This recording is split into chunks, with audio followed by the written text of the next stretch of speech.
You're repping. Listen, 30 Yeah, I year saw anniversary, that. brother. Yeah, man. I saw that. You look like you need to be in the background on that picture right there. You need to Right. be one of the homies back there behind me. Yeah. They told me Cube was gonna be here today. Number one, I had to come repping. Wow. Write it down. I Ain't had to nothing come wrong with that, repping. man. And I was like, man, it's the 30-year anniversary of Amerikka's Most. So, you know what I mean? Definitely had to go ahead and throw that background up there for the guy. Dude, iconic album. I remember leaving NWA. Felt like my back was against the wall. I didn't know, exactly where the production was going to come from. It was going, I was trying to get Dre, but Jerry Heller vetoed that.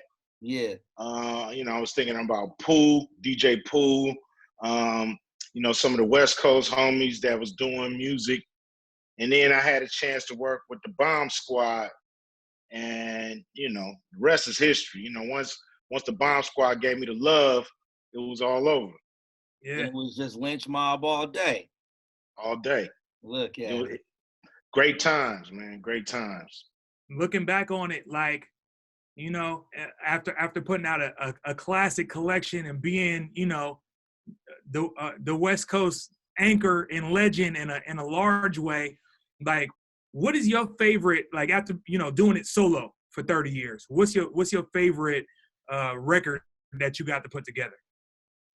Man, they like your babies, they time capsules, pieces of time. And the Amerikka's Most Wanted, Kill at Will, Death Certificate run, was like, one of the pinnacles of my career. But I like Laugh Now, Cry Later. I think that's a solid record.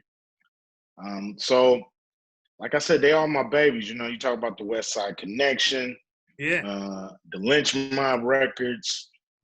So, I got a few things that I cherish, but they all, fit somewhere in my heart for sure. I gotta go Nappy Dugout and for sure no Vaseline. Those are still still two of mine. You know what I mean? I mean, those songs was hits before I even put a rap on them. Just using the breaks that we did, using Daz band, which Dana Dane had used on Cinderfella. Mm-hmm. But it was a long time in between Cinderfella and No Vaseline. And I was like, damn, ain't nobody used this since. So it was just dope to be able to flip it and turn it into something that was, more closer to what I was talking about. I got to say, for me, it's probably Summer Vacation. Yeah, man. I won. I wrote that on the plane. We was, forgot what city we was flying to, but the way we were looking, we got sweated in the airport. It used to happen to us with NWA all the time because, they just wasn't used to seeing, Raider jackets, Jerry curls, right? Just that West Coast LA flavor. They wasn't really used to seeing that in places, and they knew people was coming and selling dope out of town. So we would get hemmed up, man, by feds going through the airport, several times. So I always thought like, yo, I'm gonna make this into a song about the homies going out of town and turning those towns out. And, then those towns come roaring back, you know what I mean? So it's one of them songs that I wish I would have did a video to. Yeah. And everybody asked me like, damn, why you didn't do that? But at the time, Priority, after Straight Outta Compton didn't get played on MTV, they was a little nervous about, spending a lot of money on something so hardcore and not getting played. So little politics in the game, but the song is still banging. For sure is. Hell, just off the record alone, I'm going to assume you was touching down in St. Louis. You know what I'm saying? That's how. It might have been Missouri. So, I mean, if you go all over the country, you realize everybody got their spots. Everybody got places that you better not be caught over there if you don't know nobody. Right. So St. Louis was the spot, but we talked about all kind of spots that I knew dudes was hitting back in the day. Right. Some dudes got a lot of time. Dude in Oklahoma, he got 73 years messing around. So they was paying the price for sure. Now, since you brought up the you did bring up the fact that y'all was wearing the Raider colors back in the day. You know what I mean? Obviously, I got my 34 on today. Got a Rep Jackson. You know what I mean? Yeah. Players who was down there in LA. When the Raiders were there. Obviously, the Raiders ended up coming back to Oakland and being in the area and rocking with us for a while. Now they headed to Vegas. I know you're not shaking the team because there's some people who are like. Nah. They moved again. I can't be with them because they moving too many times. Me being from the town, I on like a little bit, I want to be like, nah, man, I can't do that. But at the same time, like you can't really shake the silver and black. You can't shake it. It's in our blood. We pirates, man. That's just it. And so it's a thing where I used to love the Raiders when they was in Oakland. So to get them in LA for a little while. Right. It's just like your cousin coming to live with you for a little while. You know what I'm saying? So it was just real cool to have them here, for them to win a Super Bowl here, which was incredible. And so they went back to Oakland. I had no hard feelings. I think LA treated Al Davis, wrong, and didn't do what they promised they was gonna do, which was help him build a stadium. Right. Politics in the game. And so I understood why he went back to Oakland. I used to come up there all the time. Now they're in Vegas. I don't know why Oakland didn't build that stadium for him. I just don't understand what's going on here. Politics, you. Politics. So it'll be cool to go to Vegas. I used to like to come to Oakland because of the flavor of the people there. Mm-hmm. But I'm pretty sure everybody gonna be hitting that Southwest flight, man, going to Vegas and checking out the game. So you're gonna have Oakland flavor, you're gonna have Vegas flavor, and you're gonna have LA flavor, all right there, man, to make that Raider Nation do what it do. And it's gonna be yanking. Oh, yeah, man, without a doubt. We'll see what that team is doing, but they got a shiny new stadium and no excuses right now. Right. 100%. Now. I mean, I know we're talking football, but I also want to just hit a quick sidestep because I did see the contract you put out for Black America. And, I know that the UC system already adhered to one of the things you put on that list, which is bringing back affirmative action. Do you think the rest of the things that you put on that thing is going to be coming into fruition? Well, we're going to fight for it. I think we got to fight. Some of this stuff is, we going to the government with, some of it we going to the private sector with, but we still want to, we still need everybody to get behind the contract. That's really what I'm, going on the radio to talk about, is for people to get behind the contract. It's a contract that deals with everything we going through, from banking to housing to health to education to community to police, justice, and prison reform. It's dealing with everything across the board because, it's not an accident why it's jail, it's the graveyard, is rapping, or it's playing ball. It's not a mistake that those are the main avenues that, most of us find ourselves either dreaming for or falling into. Now, of course, we have successful professional people, but as you listen, they're going through hell in corporate America, even though they're successful, but they're still fighting racism. So basically the contract with Black America, in a nutshell, is saying, look, we 13.5% of the country. We should have access to 13.5% of the money. They just gave $3 trillion away. They gave $600 to people, but they gave big corporations bailouts, gave them a lot of money. Wow. How many Black companies did they bail out? DC? No. Yeah, so right. No. So So yeah, I own businesses and I ain't get no access to those loans. So thank you. You know, the banks play games with them. And so it's a thing where, you know, our company should be getting bailed out too. Right. You know, that's our tax money. You know, we giving, you know, 13 point whatever % of money to the government, and we're sometimes only getting 3% back or 1% back. Right. And they're giving all our money away to other people. So we got to change that. I mean, you know what they say, you know, power concedes nothing without a demand. And I know, you know, when we look at the history of kind of how Black folks have come together and made these asks is the only times that things really change, whether or not it be the 10-point program with the Panther Party or any of that type of stuff, right? If you come in and you going, hey, well, we need to fix these things and we need to be economically more powerful. And then when they go, okay, well, how do we do it?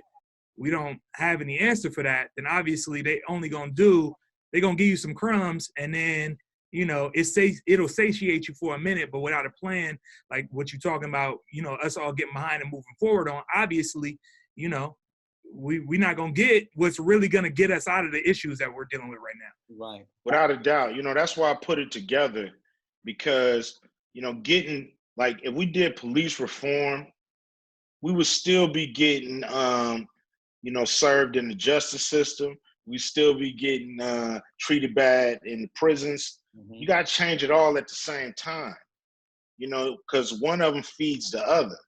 So these are the type of things, you know, nobody has really wrote out a broad plan that deals with all these, you know, injustices that we find that's systematic, that keeps us down. Just take financing, banking, you know, we only get 3% of the money lent to our companies. Mm-hmm. So out of all the money in all the banks in America, only 3% of that money goes to Black people in their businesses or home loans or whatever. We believe we need 13.5% across the board loan, you know, and then that would make our businesses grow. We could upgrade, we can hire more people, we can do things to help ourselves. It's no mistake that we're in the position that we're in. It's all systematic. So I just want to break them things down. And when we talk about venture capitalist money, okay, that's people putting their money together and figuring out what they want to spend it on or buy or be a part of or get stock in, whatever. Right. And only 1% of that money goes to Black venture capitalists. So we talk about 99% of the money going to other people. This can't stand. This is why we raggedy. This is why it's toe up in our neighborhoods. Wow. This is why we can't get on our feet. It's systematic. So we got to break all that down. For sure. And I think part of it is that money is being held from us. And I think the other part of it is a lot of us don't even know that money is there to be accessed, you know, to begin with. Like, we got a couple Black banks, right? And you have you know, a business like Netflix, right, that just decided that they about to put a bunch of their capital in the hands of Black banks, which is a big deal, right? Mm-hmm. But if you ask the average person where they bank, it more than likely isn't with our people. Yes. So we don't even have the ability to, you know, name a Black bank to put our dollars in so that they can reinvest whatever's in our savings, or to do these different type of things, or, you know, give us loans that make sense and all kind of stuff like that. You know, before we had a lot of excuses, you know, now with the internet, you know, I'll be like, man, don't ask me no questions. Like, you can find that out with just pushing your fingers, man. Yeah, right. So we got to give a damn a little bit, or we never going to get out of this. If we just, you know, just depend on them to do everything, and we just complain and moan, get a few crumbs, and we satisfied, you know, then we're going to be stuck in the same position. So we got to do our homework. And yeah, you know, these banks that you're giving all your money to is not loaning you any money back. So, you know, this is a problem. We do need more Black banks. You know, it's $17 trillion in white banks, and it's not even probably $100 million in Black banks in the country. So it's so lopsided. I don't even see how, you know, we can survive with it going this way, you know, because we got to change the narrative, and we got to change, and we got to make this thing fair. Even government contracts, that's taxpayer money. Right. We don't even get 13.5% of government contracts issued by the government. So they take our money and go give it to somebody else. Right. That can't happen. That can't happen. We got to stop that. Or stop giving them money. Stop paying them taxes then. If we ain't going to get nothing, we keep it and we just, you know, fist fight the IRS when they get to the door. Well, wasn't that part of the reparations, program that you throw out there saying that Black Americans shouldn't have to worry about paying taxes for some years? We shouldn't. You know, if that's a form of reparations in some, right, you know, sense, it's not always a check. Sometimes it's being done in a systematic way. You know, we've worked for this country without getting paid a dime, right, for centuries. Right. So I think we need to, you know, for a couple of centuries, be able to keep all our money to be able to get back on our feet. The wealth gap is 10-1. So for every dollar a white family has, a Black family has 10 cents. And it's not getting smaller, it's getting bigger. You know, in 3, 4 to 5 years, it could be 12, 15 percent wealth gap, you know, times, I mean. So it's not closing for a reason. Chris Rock had a joke one time. He said, I live in a nice neighborhood. You know, I got a white family in front of me, on the side of me, and back of me. One white guy's a dentist. This guy's an accountant. This other guy's truck driver, whatever. And he said, I had to be Chris Rock to live here. Right. Mm-hmm. You see what I mean? I couldn't just, my family don't have enough wealth for me to, you know, through buying houses over generations and giving wealth and trade.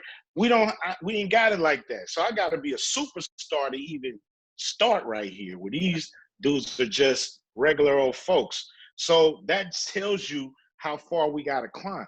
Everybody can't be Chris Rock. Everybody can't be Oprah and all these people that's making all this money. Right. You know, we got to be able to do it in regular everyday life, or we're going nowhere fast. I mean, Cube, I'll put it to you like this, you know, because I've been having some conversations about equity and kind of how the wealth gaps are in Oakland. I had to pull up this email real quick. In Alameda County, which is like, you know, the Oakland area or whatever, the white average annual household income is almost $96,000. Yes. Whereas the average annual household income for Black folks is $42,000. Yeah. So that's what the gap is. It's a little over half.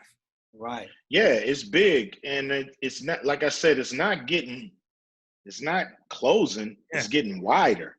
Right. So we just can't have that. There's no way we could survive off crumbs, and we're, you know, putting in just as much work, sometimes more, and, you know, just as smart, doing the same jobs and getting paid so much less, or not even having a job in the first place. So it's something we got to deal with. Like I said, we got to go to the government on some stuff, but we got to go to the private sector too to get them on board, or we can't support them. You know, why are you going to Bank of America or something like that, and they don't loan Black people no money? You know, it's like, we got to stop that, because we got to use the power that we do have, and the power that we do have is in our pocket, in some people's purse. So that is the power.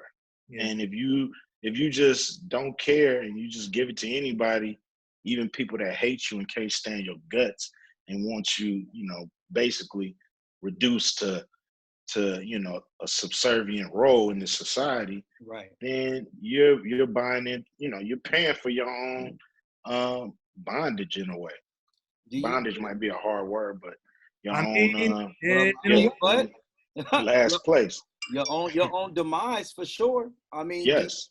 Do you feel like the government is making some type of steps forward to get some type of equality within the Black community? I mean, we see Congress sitting up here with all the kente cloth taking knees and stuff. You know what I'm saying? I mean, Yeah.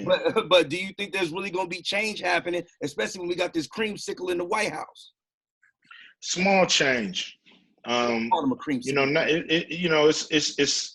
It's small little things to appease us. It's things that's being done to look like, oh, we're not racist. We're trying to fix the problem, but nobody want to fix it. Democrat, Republican, nobody want to fix the Black problem for real. Everybody want to use it, abuse it, ride on it, but not fix it, because, no matter, I know everybody get Trump out, but we got to use the power of our vote to let people know we don't care who you scared of. We want to get with who gonna do this. Right. See what I mean? Like, no matter who's the president, we catch hell. Right. We had a Black president, we still caught hell. Right. So we got to stop worrying about who the president is. Let that be somebody else concern. What we worried about is which one of them gonna be down for our cause, and that's who we get behind, no matter who it is. Now, until we start thinking like that, we're gonna be taken for granted every time. The vote is a weapon. The vote is a weapon. You have to make people do what you want them to do to get it. And if they don't, you threaten them and let them know you're not gonna get it. So until we start acting like that and thinking like that, and not just, just give our vote away for nothing. Right. We're not gonna get nothing. We've been doing that, hasn't worked. So we gotta, force these politicians to do what we want them to do. And it's the vote. The Black vote is usually the deciding factor in all of this. Right. When we don't go to the polls, the people they want to win usually lose. Right. When we go to the polls, we can make anybody win if we are in mass amounts. So we gotta understand that power, harness that power, and use that power.